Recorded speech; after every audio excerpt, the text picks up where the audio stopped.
The Heritage Foundation has launched a new fight with the Sussexes. And a Valentine's Day surprise from the Prince and Princess of Wales.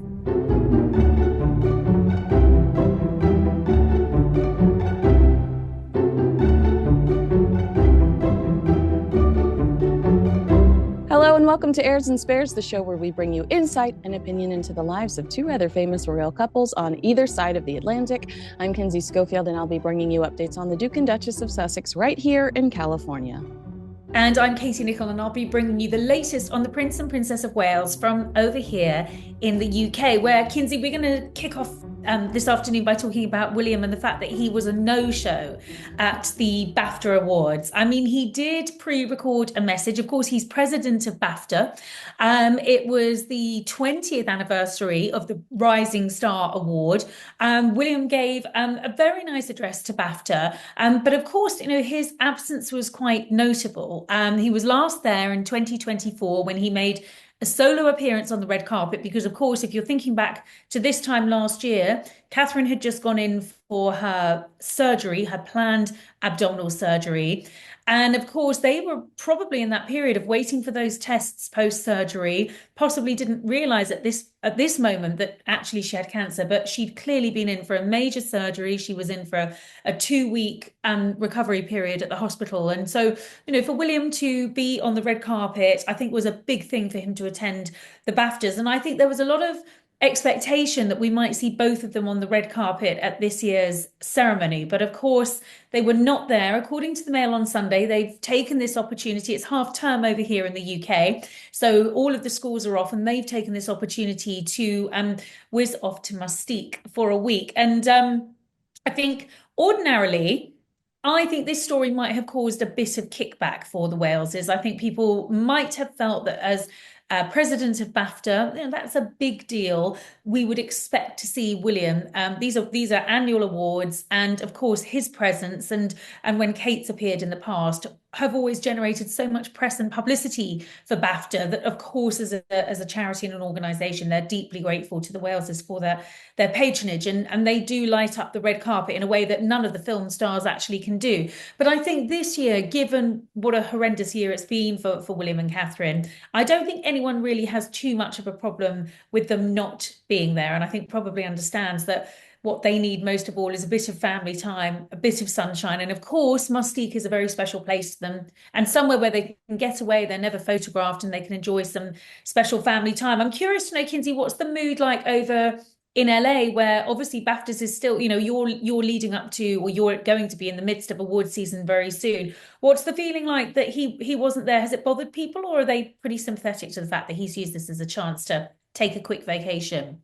I think that they are sympathetic towards the fact that this is a family that had a tough year last year, and perhaps they're trying to make up for lost time and enjoy each other in any possible way that they can.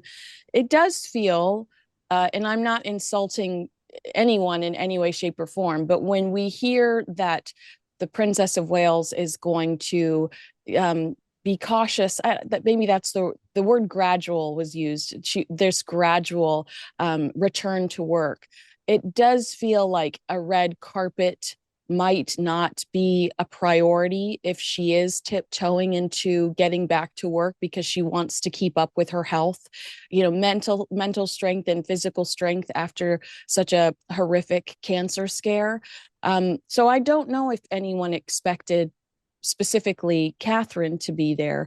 But I don't think that they're disappointed by the lack of Prince William.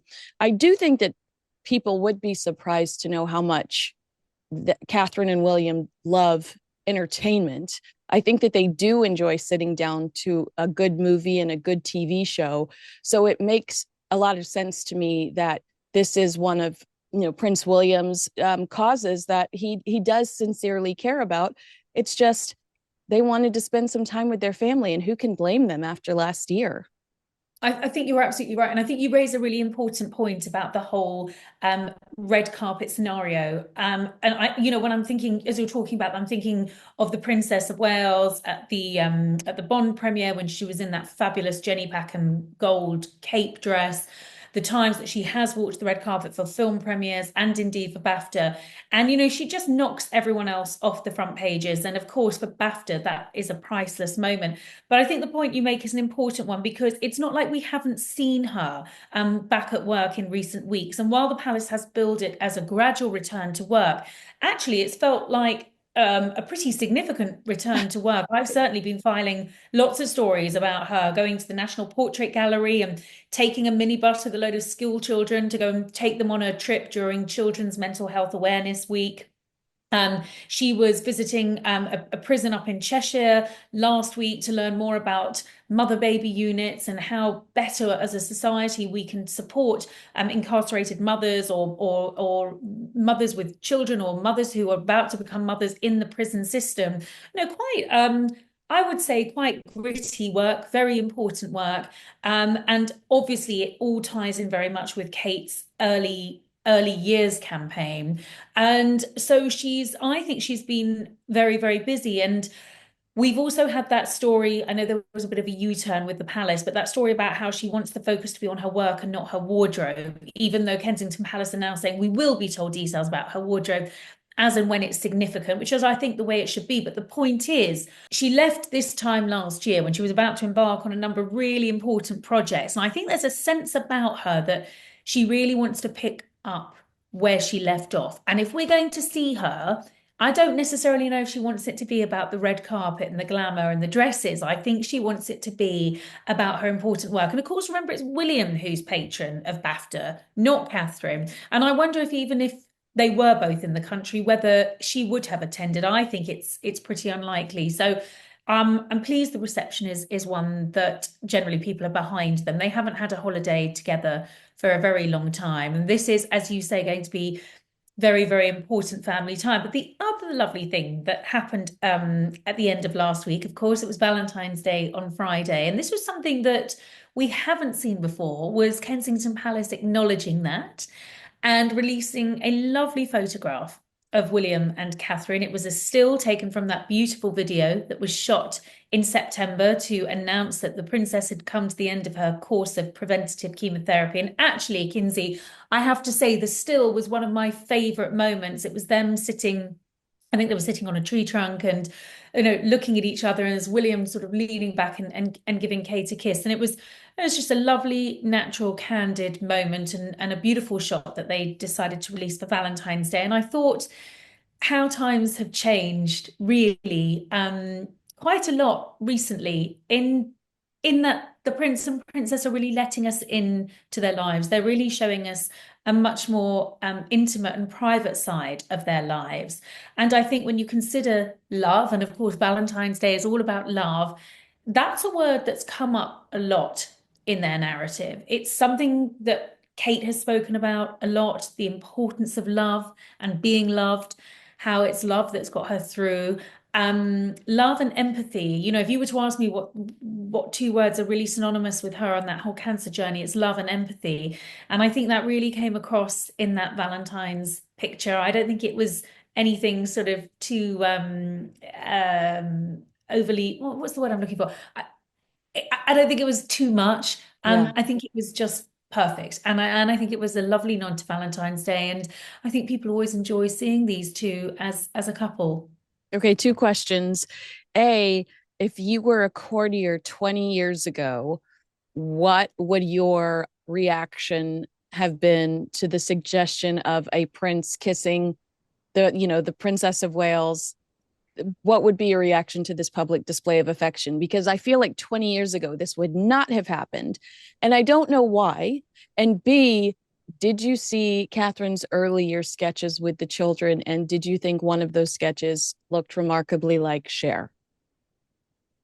So I think that what would how would this have been received 20 years ago? Well, I actually think, 20 years ago, that sort of a kiss between the then Prince and Princess of Wales would have been wonderful, because, of course, the marriage was in an absolute disaster. And that was actually all anyone wanted to see was Charles and Diana happy together.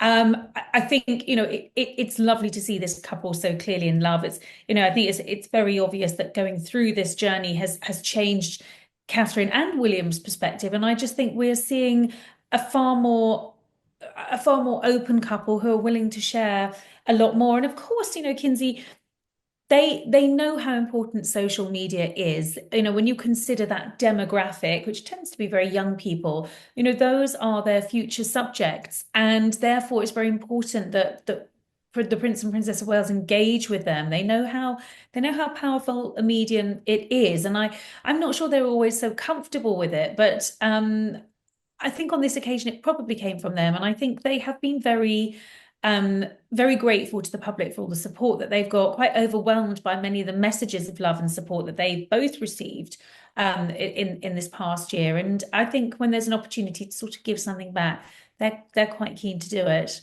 So sweet, yes. I let's jump to Prince Harry and Meghan Markle now. This is a story that broke towards the end of last week, and this is an investigation by the New York Post, where they say that Prince Harry and Meghan Markle have this is their, I'm quoting them, funneled hundreds of thousands of dollars to controversial political operatives through their charity Archewell. Now, Niall Gardner, who we've discussed so many times in the past, he represents the Heritage Foundation in their quest to have Prince Harry's visa details, his visa application released to the public, has called for Archewell's donations to be scrutinized by Congress. He said Harry and Meghan still retain royal titles and should not be engaging in any way in political activity. It's actually outrageous. One of the donations, their biggest donation, was to Ashley Biden, Joe Biden, the former President Joe Biden's daughter, for a women's wellness space that is based out of Pennsylvania. Harry and Meghan responding, saying the Heritage Foundation's claims were unsubstantiated. And they really just thought that this was, I guess, the Heritage Foundation going in for round two, feeling that the Heritage Foundation has more of a political agenda than they say that they do. I guess I would ask you, is this the risk that you is this a risk you take when you decide that you want to be independent of the royal family while maintaining titles? And have you seen anything else like this in the past where somebody is loosely associated with the royal family and their politics get them in trouble because of that association, any sort of association with the royal family? And our assumption or our expectation that if you are associated with the royal family, you're expected to stay, non-biased. Politically neutral. Well, Yeah. no, I haven't seen anything like this before, and that's because for the most part, the members of the royal family do remain politically neutral. I mean, the king is a politically neutral head of state, and that's something that filters down the hierarchy as well. I think it was very interesting I think it was around the time of the last election campaign when Harry and Meghan were, seemed to be quite political, and there was quite a kickback from that. I mean, obviously he's not a working member of the royal family, so he is able to do what he wants. But I think in this last election campaign, I mean, forgive me if I'm wrong, Kinsey, but it felt like they were a lot less visible. They didn't put their heads above the parapet in the same way that they did in that last election campaign. And I think that's because regardless of being non-working royals, they still don't want to get embroiled in politics. Now, I'm still convinced that one day we might see Meghan running for presidency. It wouldn't surprise me at all. But I think they've been wary of getting too involved. They want the focus to be on being humanitarians rather than anything too political. And I think they've just perhaps had their fingers burnt a little bit in the past. So that they will want to avoid, I think, as many political issues as they can. As for the implications for Archewell, well, I think that is more concerning.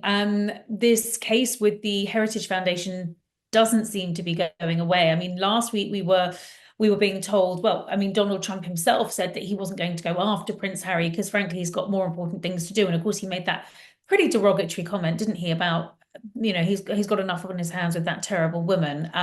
So, the suggestion being that Trump's not going to go after them over this whole issue of over Harry's visa and whether or not he lied on his visa application and therefore whether or not it should be revoked. But the Heritage Foundation don't seem to want to give this up, and it's a story that continues to run. I think Harry's going to be hoping that it's going to go away because he's got enough legal cases coming up. It's not like he needs another one over his visa.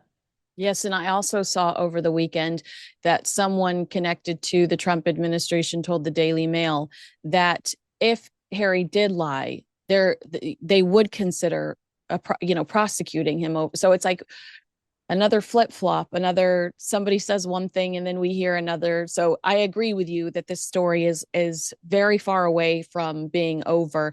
The judge that initially said no, we're going to keep this private, now saying, well, we'll add a few redactions and perhaps we'll release potential pieces of this application. So it's just no solid answer so far.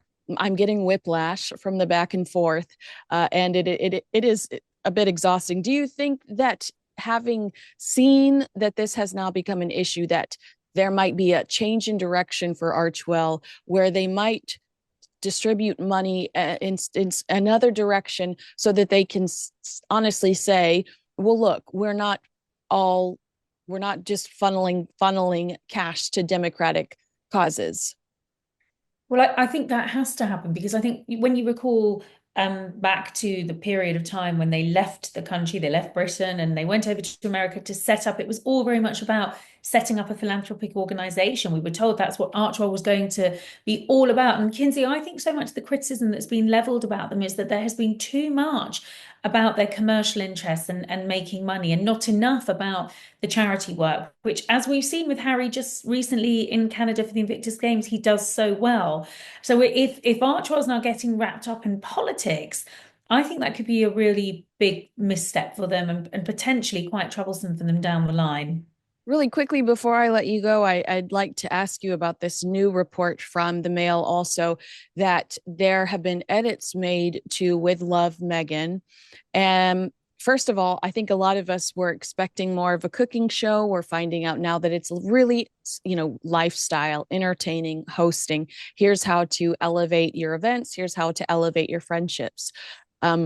Now we're hearing that within the month and a half that they postponed this show due to the wildfires, that Daily Mail says there are edits being made to include some of Meghan's philanthropy directly associated with the California wildfires. There's this weird balance between entertainment and philanthropy when it comes to Prince Harry and Meghan Markle. Prince Harry excels when it comes to philanthropy. That is his safe space, and we watch him shine. Meghan seems to really want to linger in the entertainment world because that's where she's comfortable. Is it possible to do both, or is the audience now cynical and we want one or the other from them?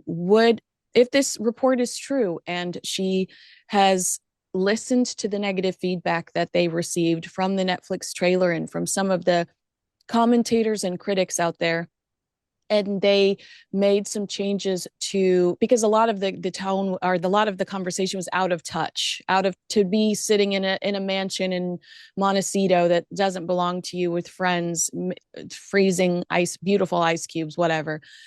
Do you think that the audience might be more accepting of it if we see some of the philanthropy side, just to your point about the so much commercial and not enough philanthropy? Or is it too little too late? Well, the honest answer, Kinsey, is I think we'll have to wait and see until this program airs. I mean, I think part of the problem with Harry and Meghan is it's almost like they're damned if they do and they're damned if they don't. And they came under so much criticism, didn't they, for making that visit during the fires to go and see some of the damage that has been caused and to meet some of the residents and the locals who'd lost their homes and take supplies down there. And yet they were criticised for doing that, for being touristy about the whole thing. So, I do think it's hard for them to get it right.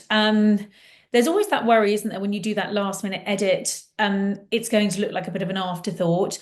There's also an argument to say that actually it was billed as an entertainment show. That's what people might want. People want that bit of escapism, and that's what we should take it for. So It's going to be very, very interesting to see how the series does. I mean, I think the important point is that with this having been such a difficult period for them, they've been here in LA now for the last 5 years, and apart from the Harry and Meghan docuseries, nothing has really taken off for them. I think they've got a lot, or certainly Meghan has a lot invested in this cookery show.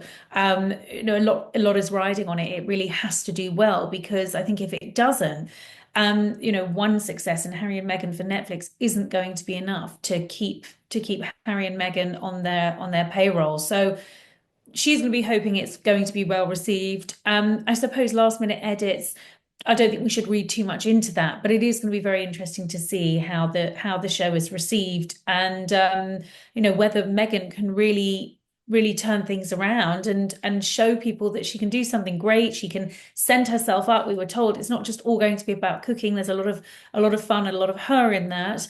And we'll just have to wait and see.